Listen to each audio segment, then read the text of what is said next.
I hope you'll join me as we talk about this art journal spread. Hey everybody, it's Lynn from A Bit of Birdsong. I'm working on a journal spread this morning. Remember when you were in like kindergarten or elementary school and you would put paint down and then fold pages together? You can make butterflies that way. You can make a lot of fun designs, but this is what happened. I just used my paint to just put some on the page, at random. I used this color again. I'm kind of in love with this, and that's a thrift store find. But I like this. I want to leave it the way it is. I like it really textured from where I just put the pages together and pulled them apart. I'm going to let that dry on its own, and I have some really deep green that I'm going to use to try to paint around this.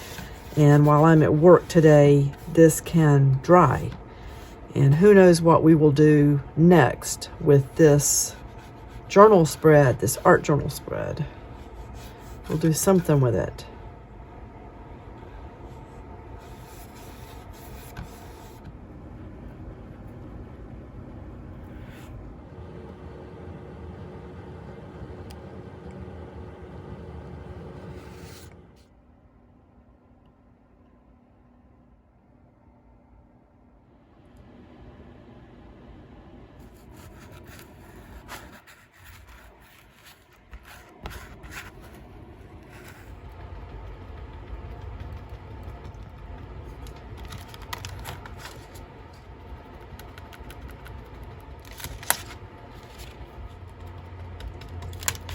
I wanted to show you this completed art journal spread. You've seen little bits and pieces of some of the processes here because I tried to record up close and just show you the brush strokes and things like that. I did follow my formula for making great art journal pages, which is the acronym G.R.E.A.T. So for my ground floor, you've got the bright green paint and these pink patterns that I started out with. The repeating pattern is the white stenciled rose that's in different places. Before I put that down though, I did go over the whole page with this glitter paint, and I don't ever pull this out. I used to use it more. I've had it for a long time. But once I got this green on the page and saw how bright it was, this just came to mind. I thought, oh, I've got this green glitter paint that I could use up. And it did give this quite a shimmer. Of course, the glitter's not falling all over the place. It's not loose. It's caught up in, just the adhesive of the paint itself. I really like the way it turned out.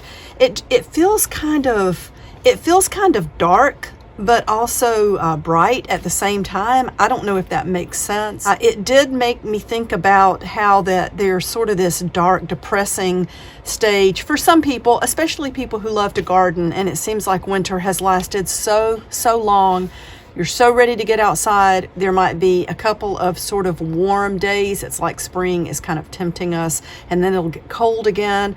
And I feel that darkness in this really dark green and the way it fades into the pink, and it really darkens up the pink too. Like the pink is not so vibrant.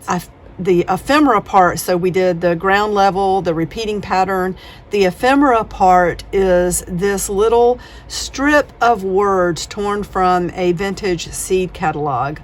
I know it says fall, woods seeds for fall planting, but this page just made me lean toward thinking about my garden. And that was the ephemera part. For the art, I've been wanting to practice painting faces again, so I did this morning, and I do like to practice. I'm nowhere near what I want to be, but sometimes what I will do is pull out a picture of a face, a magazine page, an art journal, just something, a photograph, something that you see somewhere, and I try to mimic where the light and the dark fall on that face, just with the natural patterns that are made by light and shadow. And I think we do get better and better if we keep trying that. Again, I feel like I have a long way to go, but I really do like the way she turned out. The last step is the texture.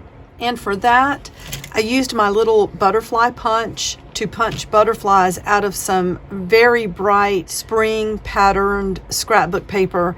And I just glued down these little butterflies all over the page. I think there are 6 in total. Maybe I could have used an odd number. They say odd is more pleasing to the eye, an odd number, but I don't really feel like 6 is a bad number on this page. And that's not a hard and fast rule anyway. I feel like for one side, 3 over here would be better than just having 2. So I think it kind of works that way. And I love the 3 butterflies around her face and head. I do love the way this turned out. I went ahead and signed it. And this is my art journal page for today.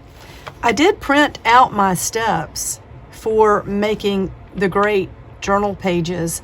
I'm going to add this to my blog, I think, so that it's always available if you want to refer to it. It's a very simple thing. It's just something I came up with to help me be creative and use the things in my workshop.